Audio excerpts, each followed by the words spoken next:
Welcome back, ladies and gentlemen, to the lobby of the Hotel Orloff here in Rural Retreat, Virginia. We've been tracking the progress of Hurricane Hillary. Having trouble with my Wi-Fi, though. Where is the control? It's real choppy this morning. It just started. Anyway, it's coming up on 5 o'clock here in historic Rural Retreat. Where is my... See, I can't figure out where I put the control. But, oh, there it is. Well, anyway, so, important news this morning. Well, first of all, yesterday I heard from Micah, Graphic Man, and he said, isn't Wednesday the big Tucker Carlson, Donald Trump event, and then there's also Republican debate on the other channel. So he said it might be good to, postpone the Four Color Fossils show. So the summer replacement that I've been hosting, which I call the Four Color Freakout, so as not to confuse it with with Micah's show, which is much better. Anyway, so we're going to do it on Thursday night at 7, which might be better for some people, and some people probably don't care either night. But I'm hoping that we can get Gary Von Davis from Colorado to come on and make an appearance, because he's always saying, I always have wanted to be on Four Color Fossils, but I can't do it because I work on Wednesdays. And I don't know, some people probably have church on Wednesdays. I've got this ugly ladder behind me. I better move that. Just a moment, ladies and gentlemen. I told the guys to move this ladder, and they just didn't listen. Well, this morning, I woke up, came downstairs, turned on the lights, and there was a bat flying all around this room, it was just soaring all around, it was just like a movie. Felt like I was the Count in Sesame Street. It's like children of the night. But anyway, yeah, it's not really fun bats are cute. And it was almost a year to this very day that I found a bat over there hanging from a beam, and I got a trash can and scooped it up, put the trash can up to the beam, and then put a piece of cardboard over that, and got the bat and took him outside. Let him or her, I'm assuming the gender of the bat, to fly away. But this one was a much bigger bat and was just flying all around. And then over there, Alan the cat was trying to jump up to get him. I'm going, oh brother, I don't want my cat interacting with a... Bats are cute, but oh well. So anyway, maybe this is right about the time that bats become active in the year, late to mid-August. Why aren't I 50 points ahead, you might ask? Okay. Let me turn this down a little bit. Families has never been clearer. I need your help to get Donald Trump's record out to everybody. Nobody should be fooled. So anyway, what's the whole point is Four Color Fossils will be on Thursday night this week, and there's a bat in the house, which I was hoping would start flying around right about now, so that so we could have it as a guest star on this episode. That would be dramatic. I've never seen a YouTube show with a bat flying around in the background. Oh well, so I pulled out a random box that I had out for whatever reason, and let's go through everything in this box and see what's in it, and then I'll put it back in the comic book museum upstairs. Well, it looks like it's an S box, not to be confused with an X box. So it looks like I have a copy of Stalker number 4. This could be your head if you're Nancy Pelosi or Hillary Clinton. So that I'm watching Blazing Press. When disasters happen or wars are about to break out, it's good to turn on a channel called Blazing Press. He's some guy out of, I don't know where he's in, Colorado. He's just always been the, like, some friend of ours told us about him, and whenever something's going on, I tune him in because he finds all the live feeds, the best live feeds, and shows you what's going on. Yeah.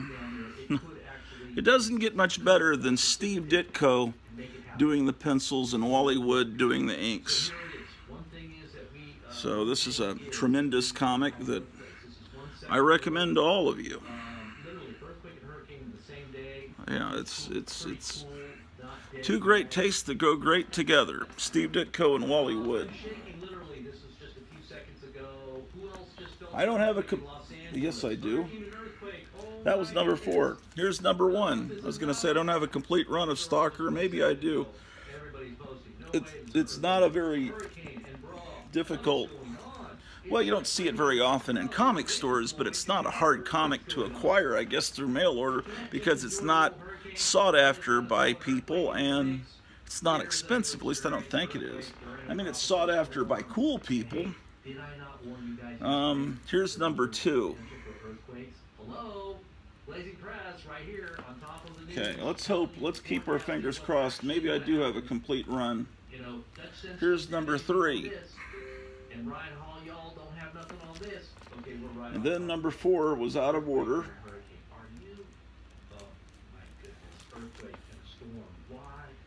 Okay, well that's it for that. So are there more than 4 issues? I can't tell you right now because I'm using my phone to record this show, so I can't consult the internet on that. That could be the whole run. How about that? Well,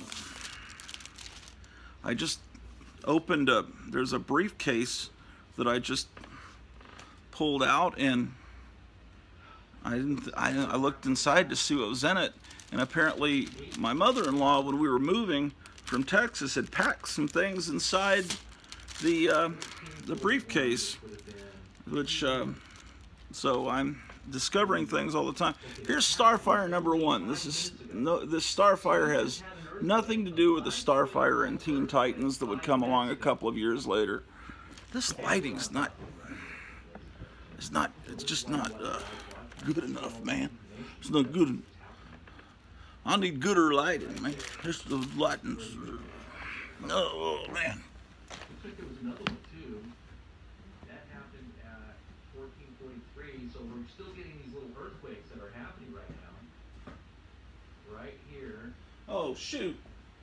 That's all you need is an earthquake and a hurricane at the same time. That sounds like something even Irwin Allen couldn't dream of. What is going on? I noticed myself, I started doing that in the last episode, going, what? Like a total moron. Man, I've got to be careful not to become one of these people that has these annoying catchphrases. So, I need to have a conversation with myself about that. Starfire number 1. It's a great comic. It's nothing that normal people collect. Only us abnormal people collect it. It's just a great comic that nobody knows about. That only lasted for a little bit. Starfire and Stalker, 2 comics that I would recommend. 2 minutes ago. That was issue 1. 2 minutes ago, so we had a 5.0. Man, I got a bunch of comics I need to get bagged and boarded. As soon as I get everything paid off, all the stuff I've got on hold with Kevin Johnson at the historic Gotham City Comics in Mesa, Arizona, as soon as I clear everything off my hold pile, which will take a while, I'm going to start getting some bags and boards from him. Except he'll keep getting cool stuff, and then I'll never be able to get the bags and boards because it's just never ending. Even though I hate modern comics, there's always great stuff coming out, and because there's always people reprinting the old comics or doing facsimiles of old comics, and then there's always cool toys coming out, and then there's always people, because of the Bidenomics, that come in to sell their old comics because they can't afford to eat. You can tell it's just like, what? don't make comics like this anymore. This is Starfire number 2. Savage action in a world of blades and blood. I should call this episode, I should call it Savage Action in a World of Blades and Blood from the Hotel Orloff. That should be a good name for this episode. Yes, it's a fantastic comic. Sorry, I'm all sweaty today. I went outside, and there's some steps you have to go down to. Once you go out the door, there's steps going down. But as soon as I go out the door, my sunglasses are immediately fogged over, and then it's like I can't see the steps to walk down because it's so humid outside today. Look at that, man. Oh, please. Mr. Blazing Press. He's a worse singer than me. Did you enjoy my tribute to Oliver Anthony last episode? 5.5 magnitude, they say. 5.5 on here now. 5.5. Where's this earthquake? 5 point. That's a huge earth. 5.5 is pretty big. Where? An earthquake and a storm. Why? Why? Because the World Economic Forum, they're doing this, man, and they're going to say climate change. There was an earthquake. We had tornadoes. Watch there be a fire too. You wait. They're gonna do everything to Los Angeles. It's gonna be like all the disaster movies in 1974 together. And oh wait, I already showed you Stalker.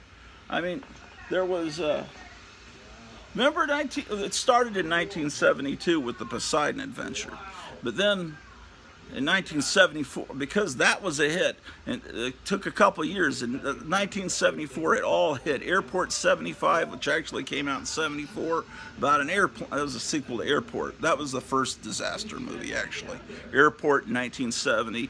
Then there was Poseidon Adventure in 72, and then that all snowballed to that wonderful time when I was in fourth grade, with all the disaster movies. There was Towering Inferno. There was Earthquake, right?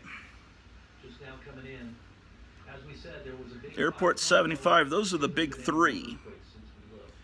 And on the cover of Cracked magazine, of course, they show an airplane crashing into the Towering Inferno with an earthquake happening. All of them happening at the same time. It looks like what Klaus Schwab and the globalists are doing to Los Angeles to prove that climate change is real is they're going to do everything all at once in Los Angeles and say, see, we're right. So we need to tax you for breathing. You bad person, you're breathing out that evil carbon dioxide. Okay, all right. Here's a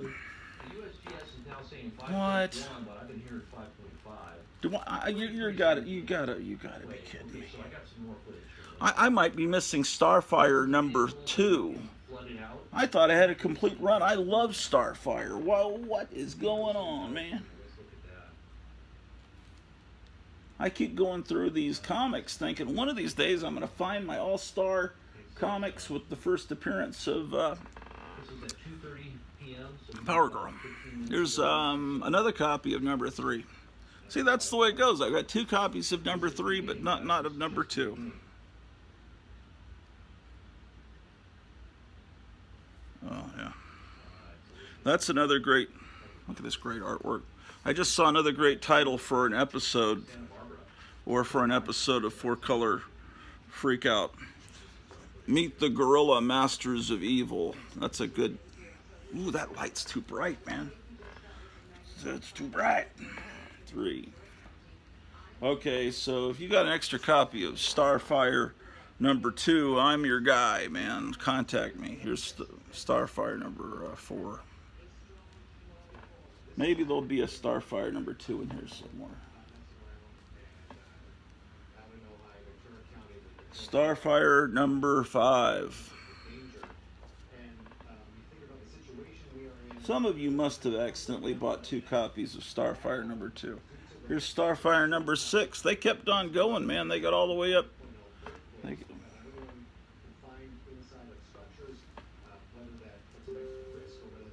And then Starfire number 7. I don't know how anybody could not buy this issue with this cover. Let's see what we got here, guys. We got some more updates. A moderate earthquake just occurred. Okay, tsunami. What? There's gonna, sorry, it's not funny. There's going to be a tsunami too. Okay, then there was a second wave of disaster movies in '75. There was a movie called Tidal Wave, which was a Japanese movie, and they dubbed in scenes with Lauren Green to make people think it was an American movie. There was Tidal Wave, and then there was The Swarm, another movie from Irwin Allen. They kept trying to do disaster movies, but nothing was quite like that 1, 2, 3 punch of Airport 75, Towering Inferno, and the Tower Earthquake. And then Jaws came out, and that kind of, people wanted to see movies with animals killing people, so they made Grizzly about a bear. None of them worked except for Jaws. You can see this on YouTube. There's like footage people have taken, Super 8 footage of the superheroes doing all this stuff at SeaWorld. Just type in DC SeaWorld and you'll get the footage. It's in color. It's not, I don't know if there's sound, but the only thing is the superheroes are all barefoot because they kind of have to be in the water. But this is when they brought the Doom Patrol back in Showcase. Oh my gosh, I felt earthquake in Simi Valley. I don't know, I hope,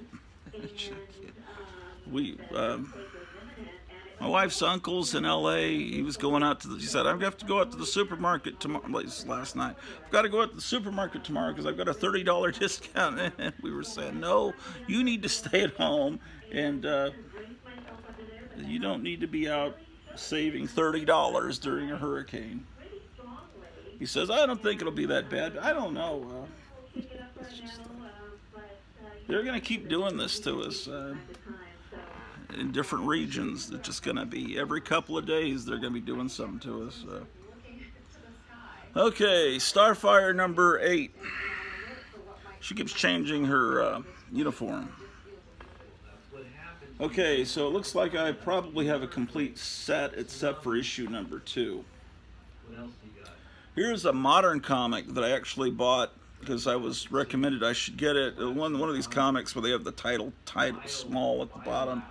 Because Stargirl is great, and the TV series was fantastic. And so I thought, I'll buy the comic.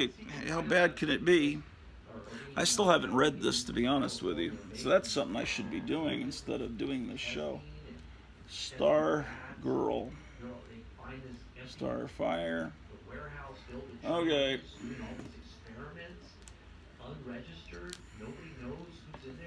I don't know what's going on, man. This is just a clown world. Okay, Star Hunters. This is a comic I really enjoyed reading, and it came out, I think, right after Star Wars, and it's more like a Star Trek kind of, as I recall.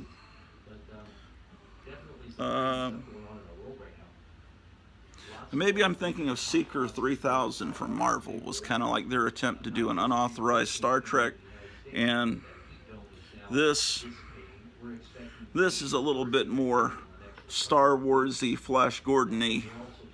But I remember really loving this, and was it 6th or 7th grade?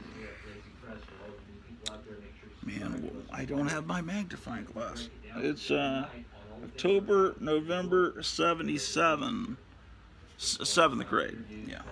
So I bought that at Lone Star Comics, I'm pretty sure. Star Hunters number 2.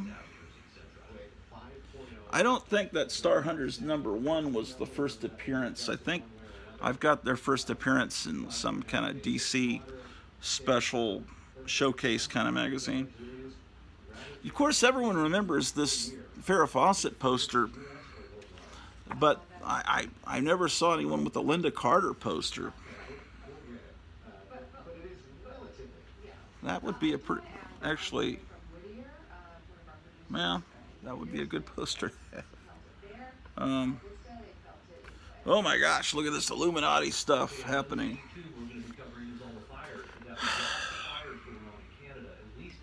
different fires happening right now. Oh, they're starting fires in Canada again. Oh, I'm sorry. It's all happening naturally because of climate change.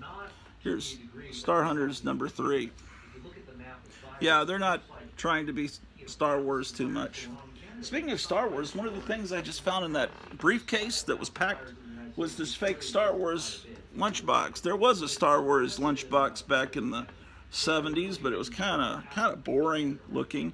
This is one that was made, a small lunchbox that was made a few years ago. Yeah, I didn't even know I owned this. I don't know where I got it from. And there were some other things in the briefcase. I'll show you those in a moment.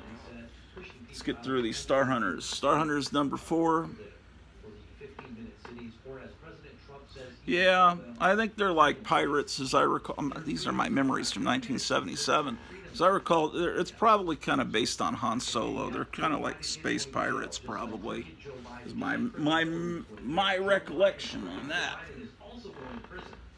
I remember really enjoying them, but I haven't read them since I was in 7th grade, still learning to walk. The jab is the greatest miracle Yes, ever indeed. graced God's green earth. Brought to you by DJT. And this isn't Here, outrageous what was that? syndrome. This is fact. 5. This is the facts, guys. Here's number 6. The greatest miracle ever to grace God's green earth. What's he talking about? Yeah, 5.0 earthquake magnitude near OJAI, Ventura County. Which is what was that, a song by America? Where's my guitar? Ventura. That's why that guy was singing that Ventura County song, because whenever someone says Ventura County, if you're a certain age, you think Ventura County, what? Ventura, Iowa, walking down the yeah. America was I really liked America. I mean, the country still. Well, I love America, but I'm talking about the band America. Although with people like in charge right now, I still love it. It's just the temporary problem. Here's an issue of Guardians of the Galaxy. How about that? Okay, guys, I got some footage of some of these quakes right now. Oh, he's got footage of the earthquakes. Get ready for some quake footage here. Let's take a look. Start looking at some of these quakes. Oh, it's got someone's chandelier is rocking, I guess. Earthquake in California. That Just a little doesn't look horribly bad. footage here. Let's see what else we got here. I'm just gonna go down the line here. Um, Find any more footage. Okay, Star here's Hunters. magnitude drum showing. Star Hunters, Star Lord, Star Fire. It seems to be magnitude 5 at California Central. Okay, so let's go ahead and turn this guy. This is just ridiculous, man. They really expect us to swallow this, that there's just going to be an earthquake, everything's going to happen at once. Go back over here and look. Nice graph. You can find us. Well, this is going to be old news by the time you see this, because it'll probably take hours for me to upload this show. And here's Starman number 36. Not looking very golden age. It's just more of a 90s TNA comic.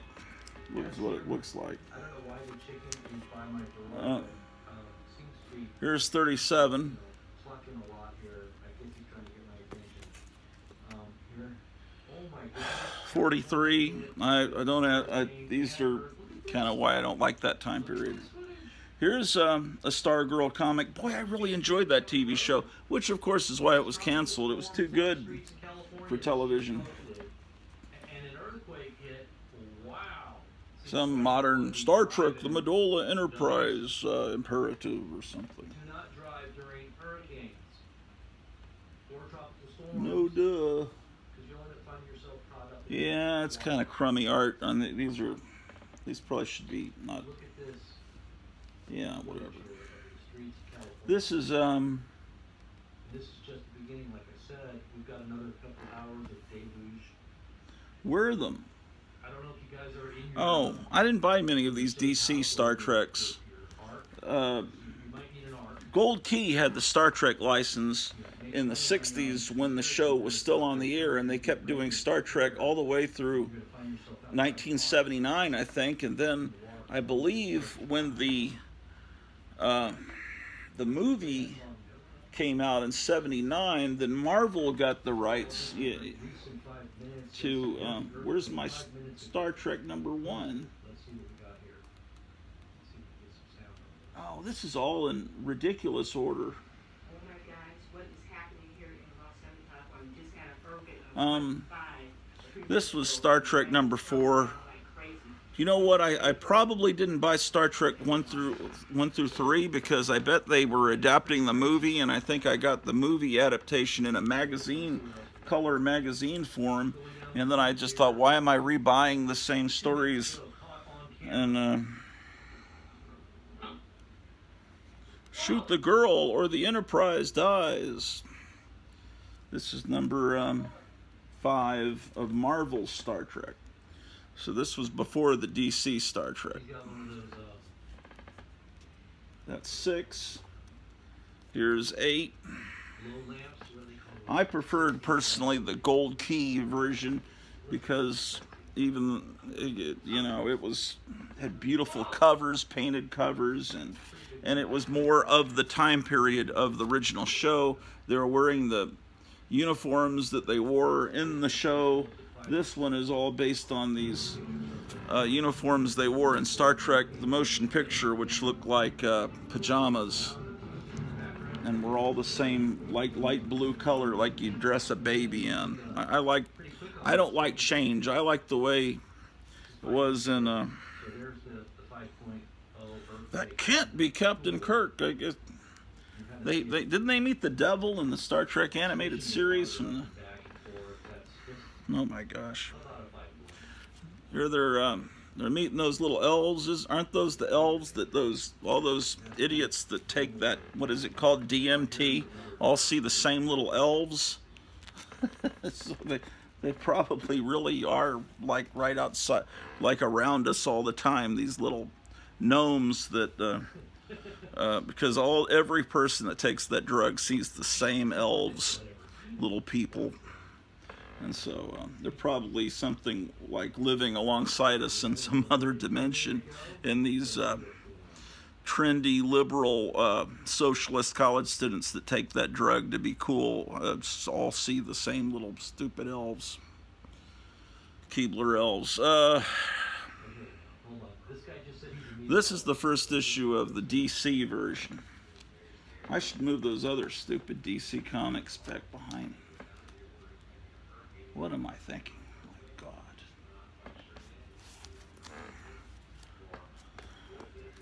Yeah, that's the #1 that turns into this number 33. Come on, man. Come on, man. Here's another DC. I don't know. That wasn't no meteorologist.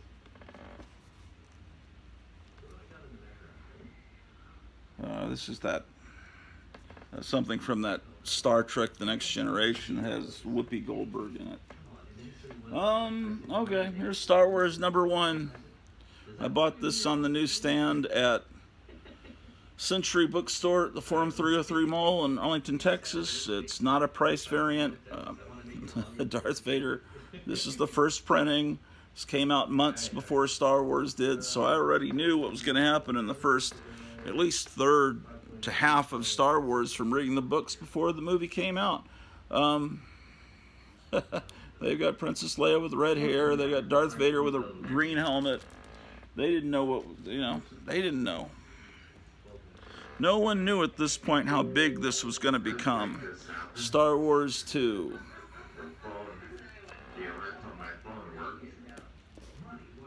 I don't know if you even want to see these. I mean, these are so common. 3. Oh, that was another attempt to rip off Jaws. I forgot about Orca. Okay, here, let's go back to our life here. This is the Storm Chasers over here. Yeah, the likenesses are a little off. It's supposed to be Harrison Ford.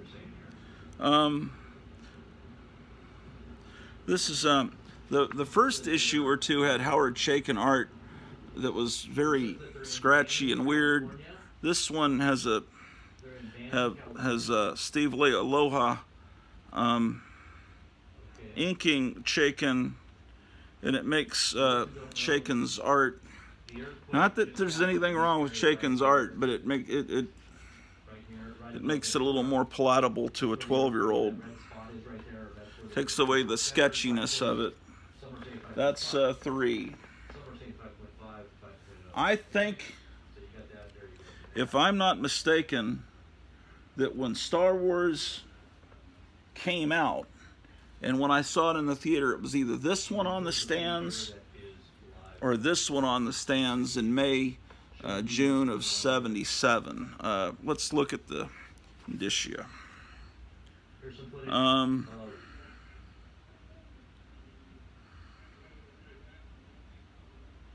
October '77. So that means this is in August. This came out in August of '77. And then this one, September, August. I bet it was this one, or it could have been issue 2. That was, but 2 issues, 32 pages each, 64 pages in. You pretty much, let's see, what is this one? This one starts, it starts where they blow up Alderaan. Yeah. There's no way to tell you, and it's just, there's no way to tell you how much of an impact this had on me, because it came out the summer between 6th and 7th grade for me. I was the perfect age for it.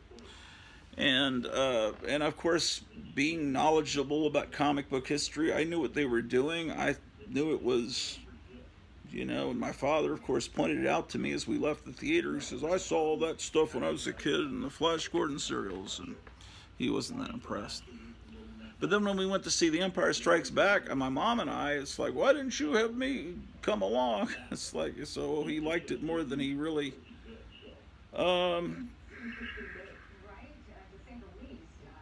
so, I guess, George Lucas met at Marvel Comics and probably saw, that Howard the Duck was a big selling comic, was one of the biggest things going at Marvel at the time, and he kept that in his head, and a few years later, with all the money he made from Star Wars, he produced the Howard the Duck movie, but that time had passed, and it was the suit they made for Howard the Duck was pretty pathetic.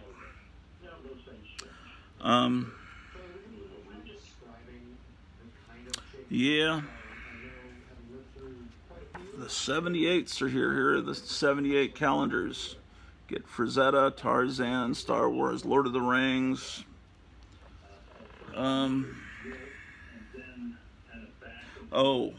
This is when, at last, beyond the movie, they went on, but they weren't allowed to change anything. They couldn't advance the character arcs of the character and have them change in any way, because for the 3 years until The Empire Strikes Back came out, the characters had to stagnate. They couldn't progress, because no one really knew what they were going to do with The Empire Strikes Back.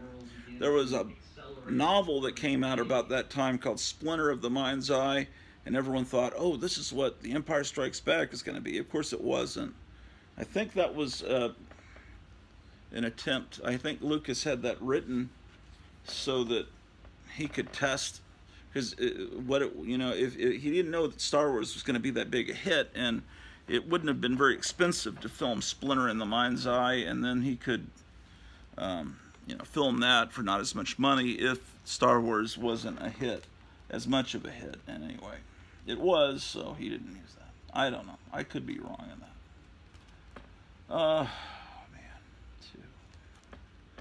Yeah, this is going to get boring looking at these. You know, they introduced some new characters like this green rabbit. This is just ridiculous that there's an earthquake at the same time. And you don't think they can create earthquakes. They can do anything. They can... Yeah, this is suspicious to me. Every time, I guess every time I see something on the news, I just immediately figure, who did that? I immediately, like, who benefits from this happening? Who's going to be the first people coming out and saying all of this was caused by climate change? How long is it going to take? Probably in about 7 minutes. Someone's gonna, then you kind of know who's behind it. I don't want to look at all these Star Wars books. I swear I don't. What is the valuable issue that's the first appearance? Blah, blah, blah. Okay, well, they adapted The Empire Strikes Back, and that was, by that point they'd gotten to issue 39. It has a wonderful Al Williamson art, but it was first adapted in a magazine. The art first appeared in a magazine, and I bought that, so I don't think I bought...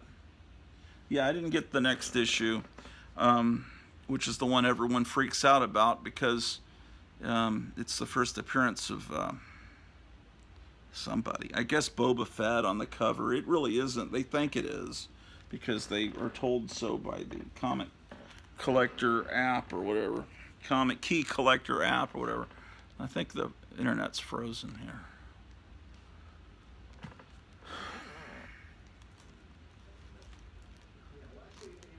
It's like, you know, imagine that, you know, that comics, they have that comic Secret Wars. It's almost like there's a secret war going on, but we're not supposed to know the war is happening. But you just wonder sometimes when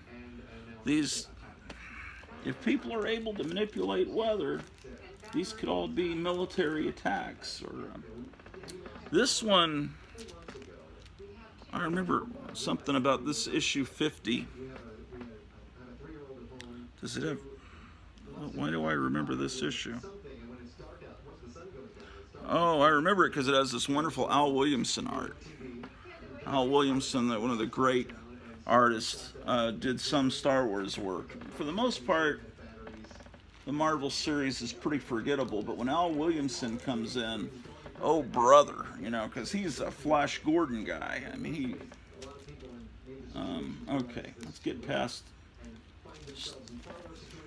Got tons of these Star Wars books. This is the last one I have, issue 51. Alright. Then we come to Steel, the Indestructible Man. Ooh. You guys right here, what you're seeing here is a flash flood from drone footage. So if there's anybody below this out there playing around and dried up, you know, beds that don't realize what's coming ahead of them, I think this would kill you in a moment. It would oh, man. And this is a mudslide. So you got Steel. I don't know if they ever did anything with this character, but it could also overwhelm streets and low-lying areas that are prone to flooding. So you never know what's Steel. coming. You gotta be very Steel 3. These are all my childhood copies. Would you call them childhood copies if you're 12? I guess you're still a child at 12. So please don't even attempt going out and try and drive. Oh, man. Gary Conway and Don Heck, penciler. Isn't that cool?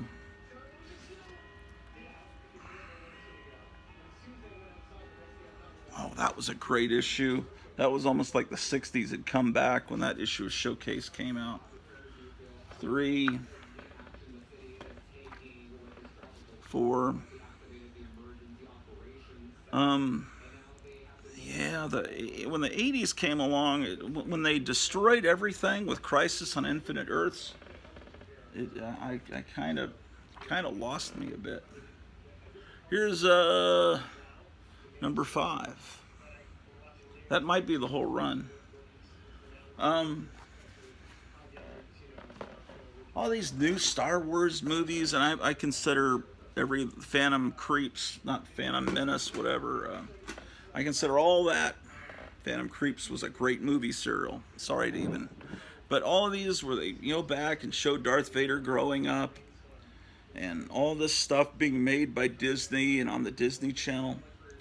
None of them can just grab you, and it's like and blow you away. There are moments in the original Star Wars movies that it's like, oh my gosh, how can anyone watch those movies and not realize how superior they are?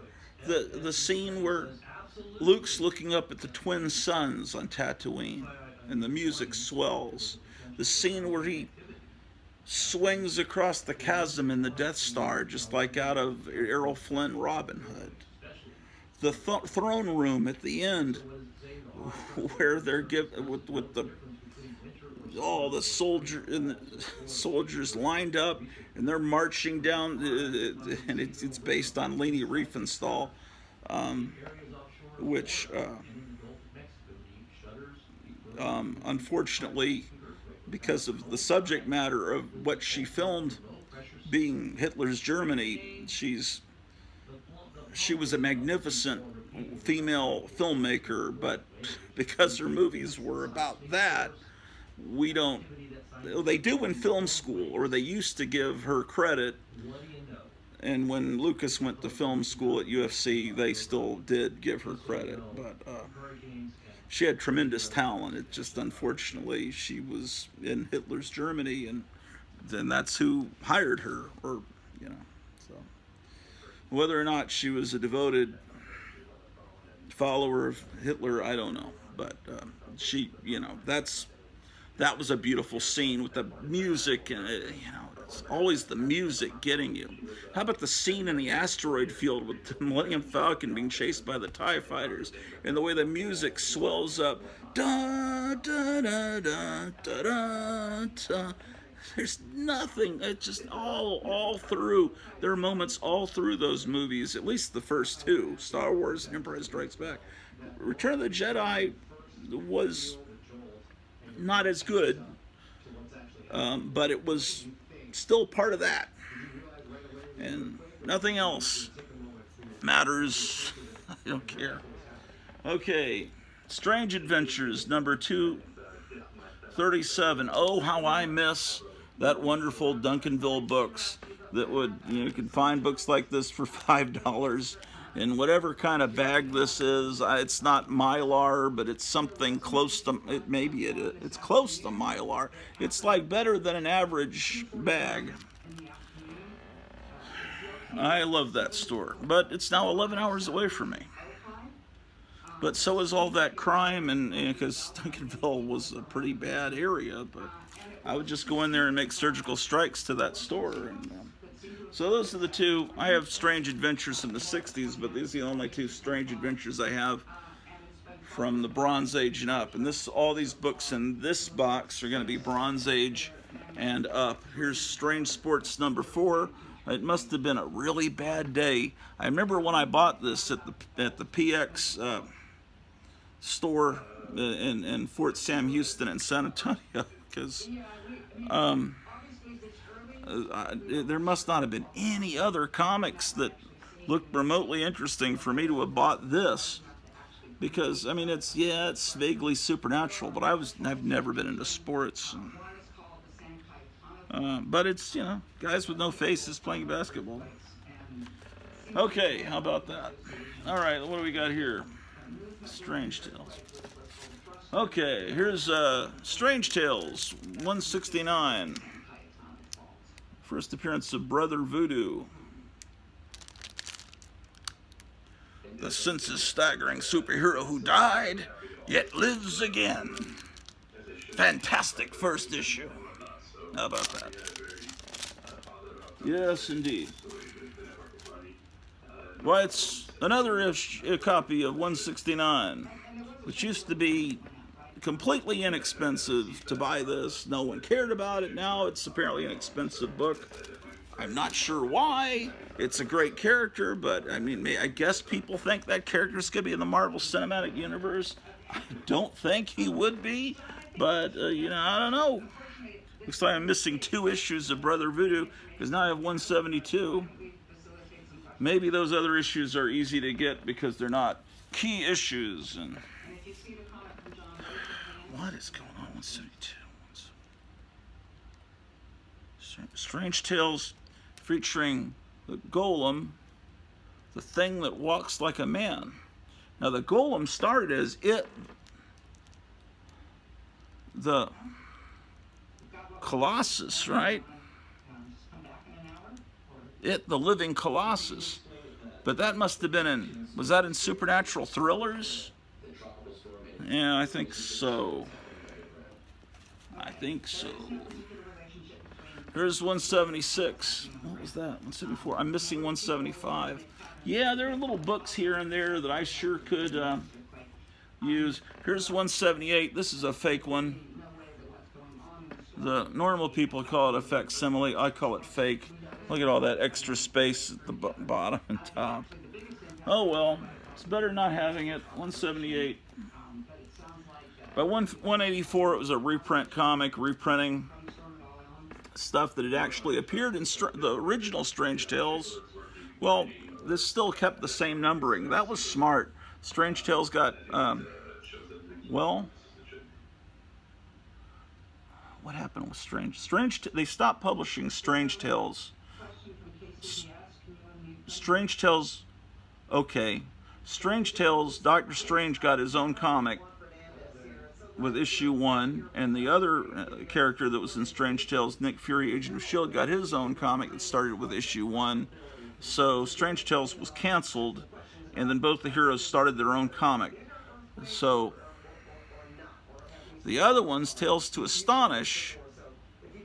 That one was Submariner and Hulk, and the numbering of Tales to Astonish became Hulk with Tales to Astonish. What would have been Tales to Astonish 102 was Hulk 102, and then the other guy in Tales to Astonish got his own comic with issue 1, Submariner, and then the other split comic was Tales of Suspense, and that was Captain America and Iron Man, and Captain America took it over, I think with issue 1 of 100 rather of Tales of Suspense. It just became Captain America, and then man, my mind, Captain America, and Iron Man got his own comic with issue 1. Yeah. So these are reprints from the original Strange Tales. Yes, indeed, and it tells you there on these 70s reprint comics. It tells you this is a reprint of Strange Tales 132, and this is 184. So you got 2 adventures of Doctor Strange in here, and this was a lot of fun for me to read.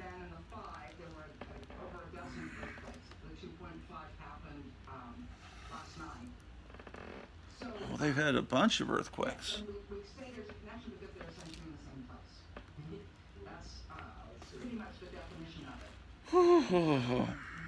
Okay, so they have new covers. This is Strange Tales 185, and inside it's yeah, it's the Steve Ditko reprints.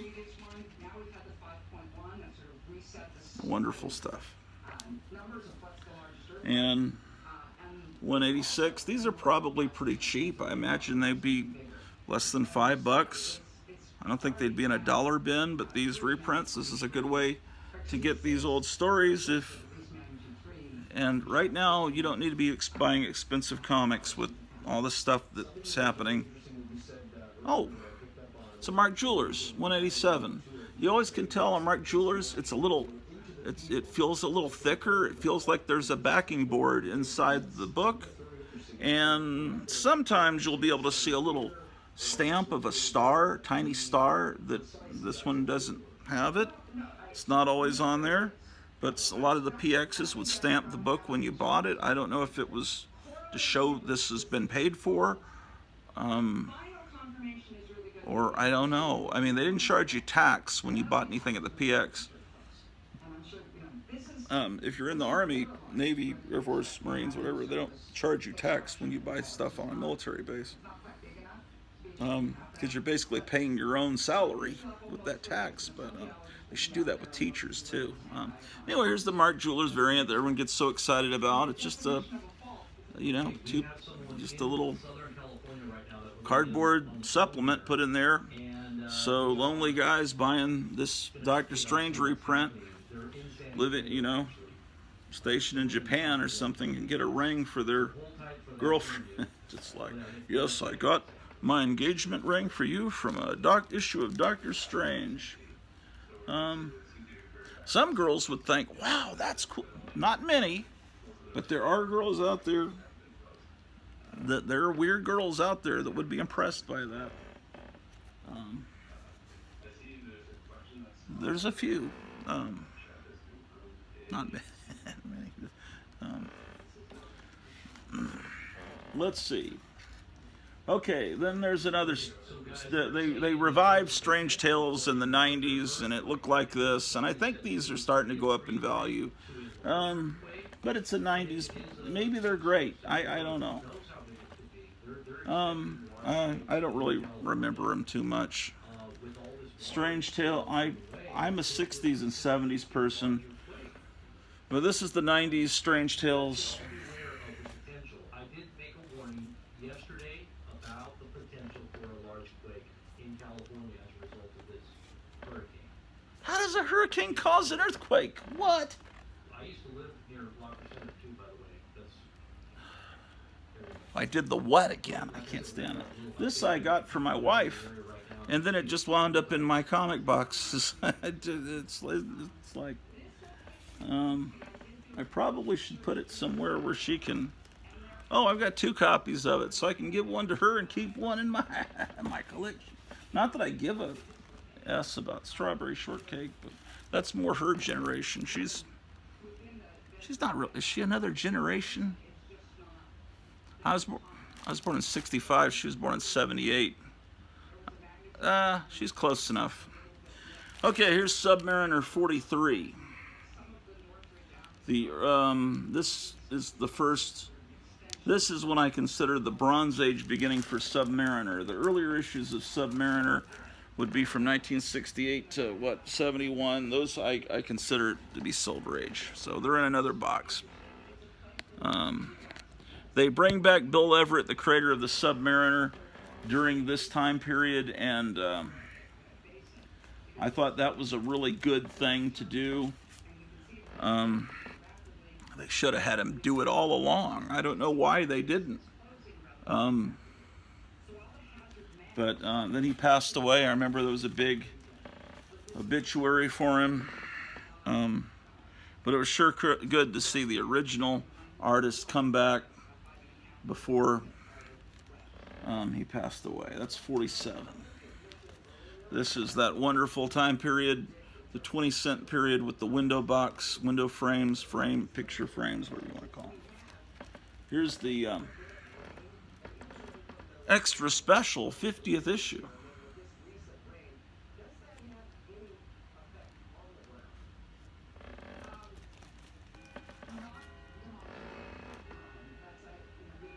Wow.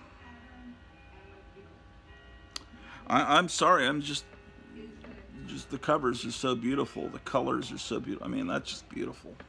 That almost looks like something from the Golden Age. Well, I've got 2 copies of that. How about that? That was 51, 53. These were very inexpensive to buy. I don't know if they still are.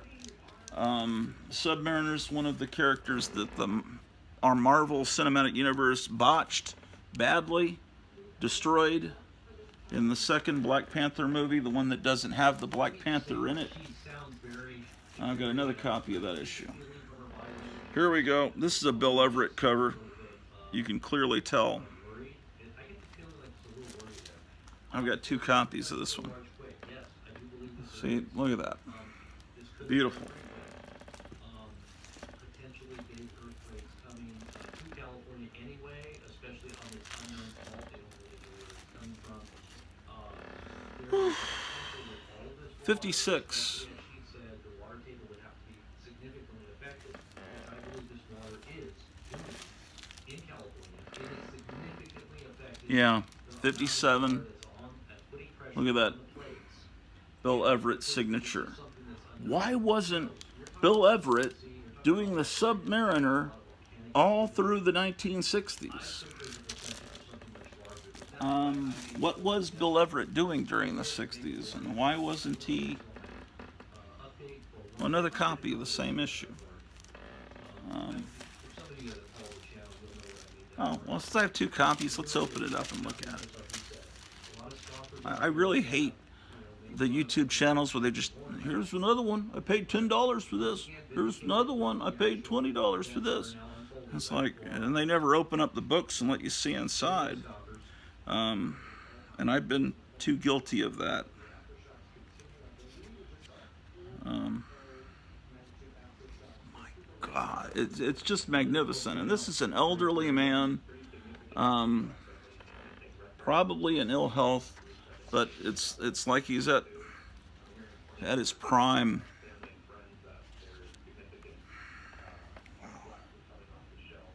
I mean, I'm looking at this with great reverence. Well, I guess he did the penciling and inking.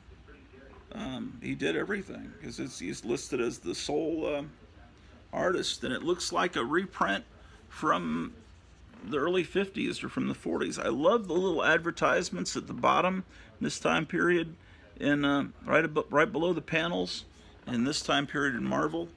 When I was like in 2nd grade, it says, only maniacal Marvel would have the nerve to bring you Foom, but we're still too chicken to tell you what it means. Oh, they're teasing the fan club that they were bringing called Friends of Old Marvel.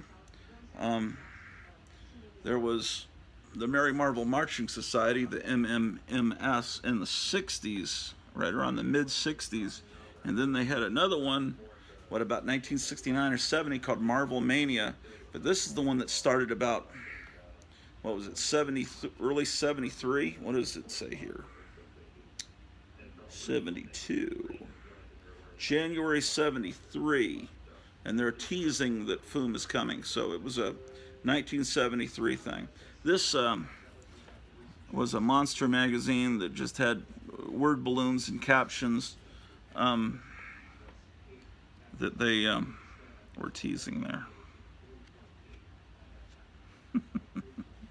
Just unbelievable. Can you believe it? He's one of the greats. People forget about Bill Everett when they make lists of the great artists. But wasn't in the 60s Marie Severin doing Submariner art? She was great too. But what I would have done is used Bill Everett, and then once he passed away, of course you don't know that he's going to pass away, then I would have brought Marie Severin in. But I love Marie Severin's art. She is definitely someone that is not given enough credit. 58.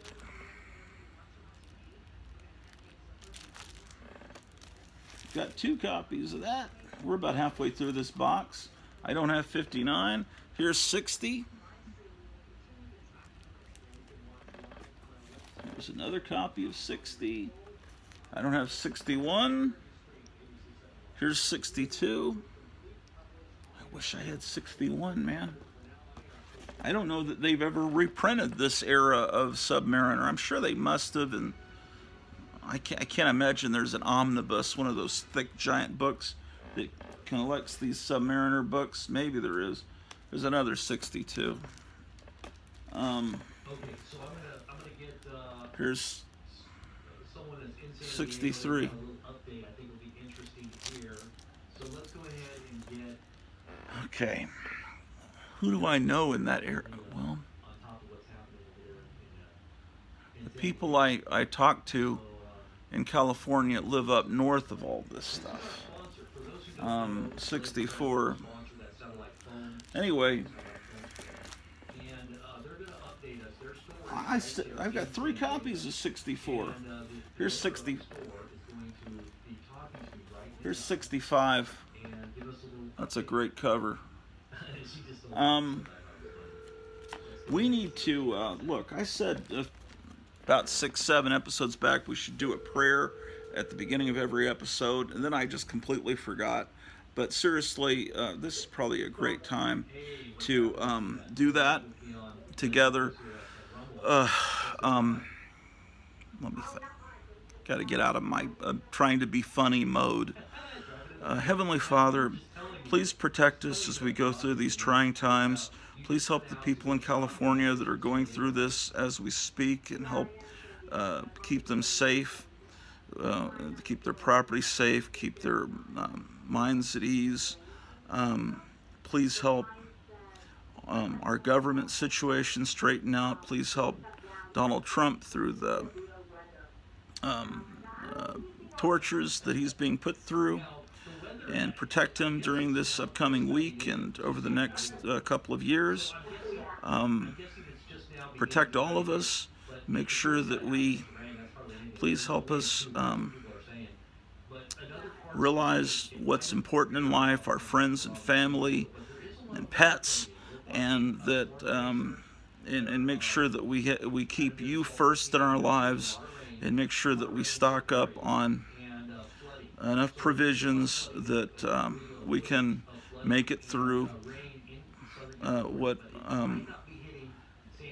hopefully will be short times of distress. Thank you.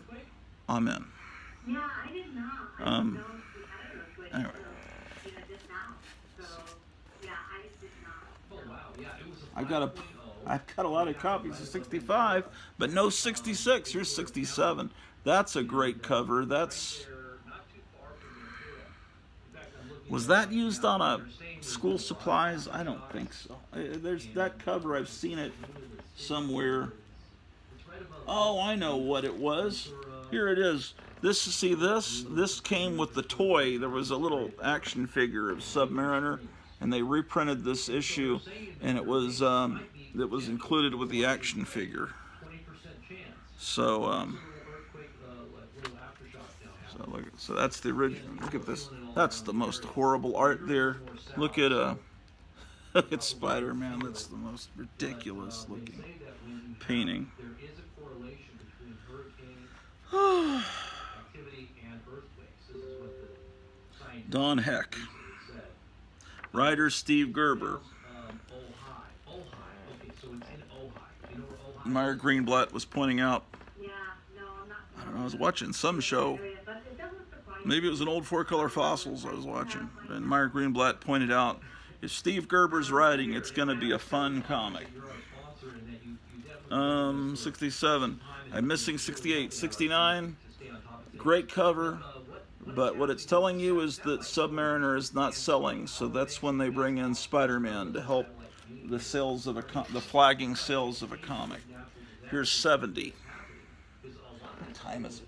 Oh man, it's 15 till 6. They're saying now that power outages are expected all around Southern California. Oh, see, I told you. I was telling my wife's uncle, you got to get prepared. There's going to be power outages, and then, oh brother, they're going to just go nuts, looting. And this is the first one I ever bought as a kid.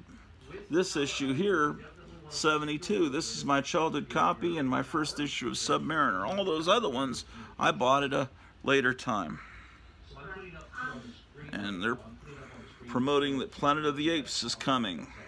There's a Galactus value stamp. Oh, the artwork, look at this. They're bringing Kung Fu into the Submariner. Man, it's when there's nothing happening. So yeah, when there's storm. Dan Adkins artist, Vince Coletta inker.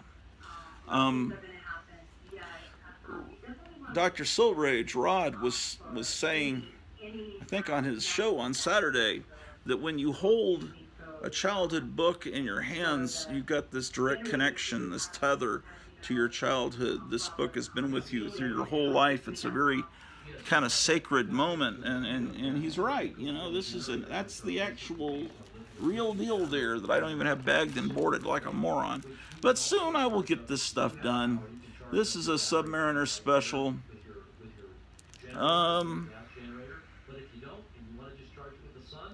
Arguably, I might put this with my Silver Age comics because it's that. I'd have to look at the date. Usually comics were 15 cents, then they went up to 25 cents briefly, then they went down to 20 cents, and I think this might qualify in the way I think being the Silver Age comic. Oh, what do we got here? Oh, this is, I remember buying this right,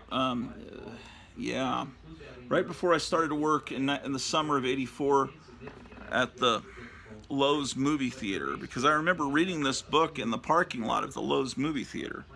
The Last Starfighter was playing. I think that's when this came out. It's got to be this. It says September of '84, so that means July of '84. Yeah, so this book came out right about the time Ghostbusters was in the theater. Yeah, that summer I worked at that movie theater. They had Ghostbusters, Indiana Jones and the Temple of Doom, Star Trek, The Search for Star Trek, Search for Spock. This is a mini-series. They kept bringing Submariner back a bunch of times, trying to sell the comic. It was, you know, one of Marvel's oldest characters, but it was a character they had trouble keeping afloat. Submariner, Kazar, also known as Kazar. Those are some of the earliest Marvel characters. And the Angel was a really old character too, but the Angel in the X-Men is completely different. And then there was another, that was Saga of, I'm showing that right now in the background. It's basically a solar what was panel that? set up, and it's got the iridium That's foam. Prince Namor, the Submariner. And then there was this book, Saga of the Submariner, that tells, this is a whole mini-series that tells his whole life story. It goes through World War II and the invaders and everything, and that was a 12-issue series. And that's, I don't need to show you all those. You can get them at your. And then they started another series, a John Byrne series just called Namor. And we're not going to look at all those. Okay, great. Let's pull some other books out. Why do I own this book? Obviously, Marvel is hoping to, you know, they've got Teenage Mutant Ninja Turtles, so why don't we have Suburban Jersey Ninja She-Devils? Won't that be just as good? And it's, I don't know, it's actually, it actually looks kind of fun inside. I was about to make fun of, I've actually never read this, to be all honest. This is something I got, I think, in a quarter bin recently, last few years, and it just wound up in the box without being read, to be honest with you. So I can't just completely blanket make fun of it. This is Suicide Squad when they reinvented it as Dirty Dozen with super villains. This is Suicide Squad of the late 50s and 60s was a different kind of thing. This book started to be valuable for a brief while when The Punisher was on TV, because, you know, this was supposed to be the character that the Punisher's father was based on, and he's like a, pretty sure, people speculate on things, you know how they are.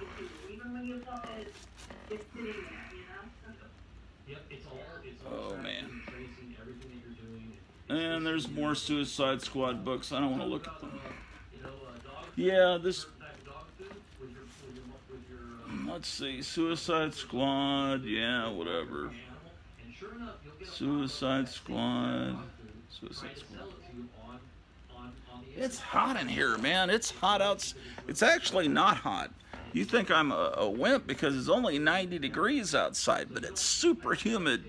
But I'm used to it being, you know, around this time of the year where I used to live in Texas, it could get up to 110 degrees, but it wasn't humid. I think with the humidity, it actually feels a little worse than the dry heat.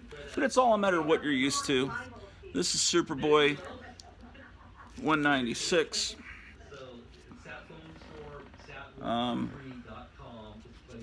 This is based on a Superboy TV series that no one remembers.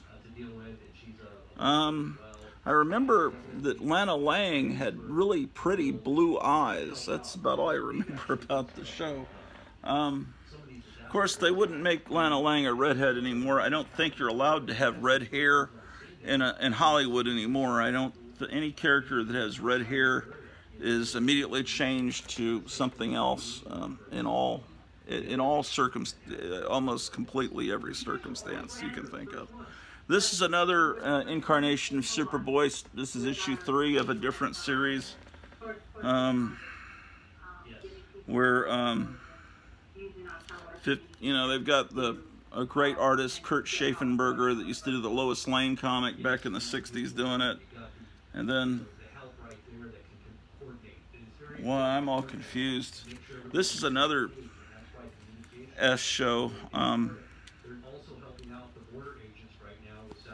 Because they kept restarting. This is Adventures of Superboy. I think this was meant to be a tie-in to that TV show in the, was it the 80s or 90s? I can't remember.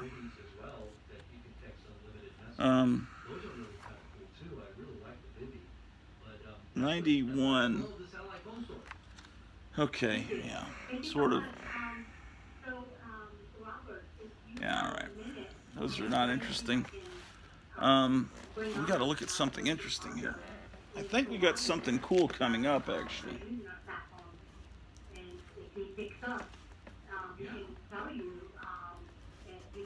Oh, this is that Killer Shark character that became somewhat popular there after that second really great Suicide Squad movie that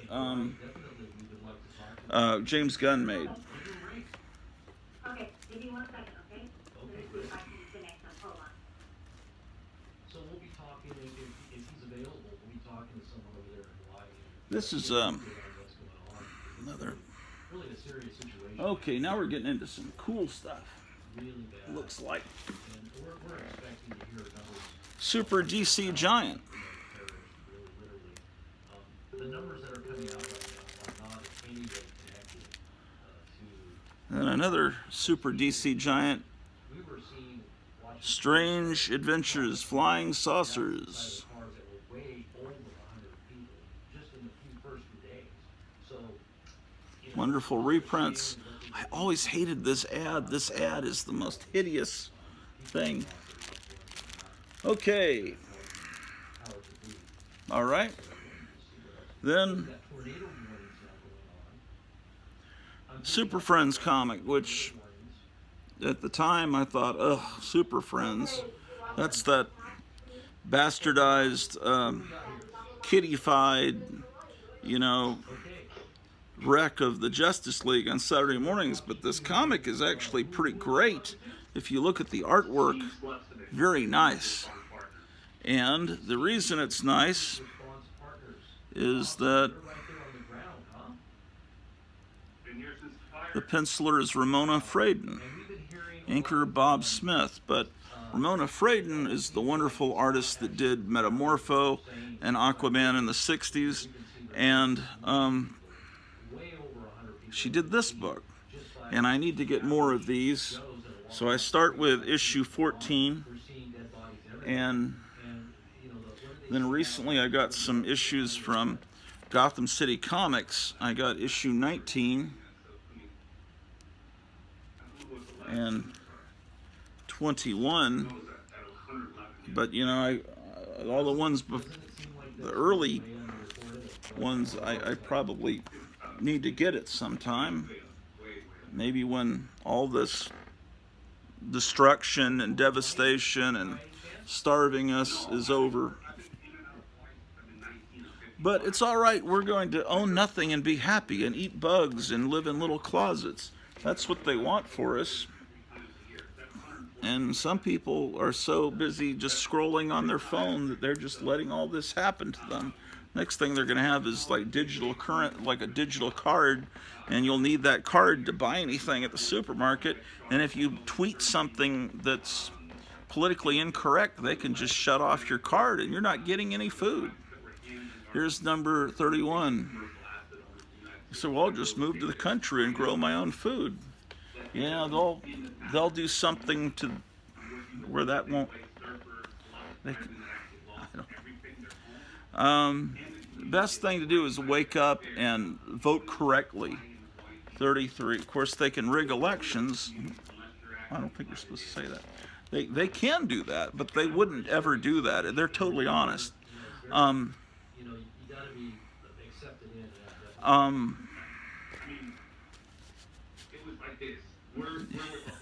shouldn't have said that. Okay, Super Friends. Super Friends. Gathered together.